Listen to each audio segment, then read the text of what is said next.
gouvernement américain crie haro sur la présidentielle 2025 au Cameroun. Une déclaration du président de la Commission des Affaires étrangères du Sénat qualifie de mascarade le scrutin du 12 octobre dernier. Il condamne en outre les atteintes graves aux droits humains et appelle les États-Unis à prendre la mesure de la situation. J'irai sur par Kevin Diogo. Est ainsi proclamé élu président de la République. Une mascarade de réélection, c'est en ces termes que le sénateur américain Jim Risch qualifie le scrutin présidentiel qui a permis au président Paul Biya de remplir pour un 8e mandat à la magistrature suprême au Cameroun.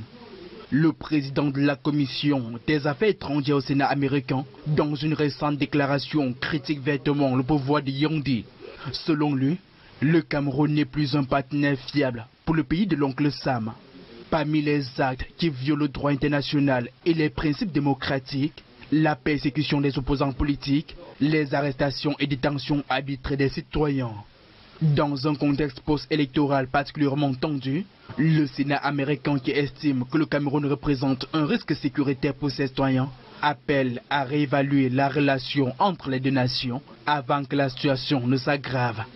Au-delà du cadre électoral, la Commission des Affaires étrangères du Parlement américain décrit la situation sécuritaire délétère du pays, notamment Boko Haram qui sévit depuis plus d'une décennie dans la partie septentrionale, ainsi que la crise anglophone dans les régions du nord-ouest et du sud-ouest qui a aujourd'hui fait des milliers de morts. Cette sortie s'inscrit à la suite de plusieurs autres, notamment des organismes internationaux et des représentations diplomatiques, dont l'Union européenne, qui a récemment appelé le gouvernement camerounais à mettre un terme au recours excessif de la violence et aux violations des droits humains.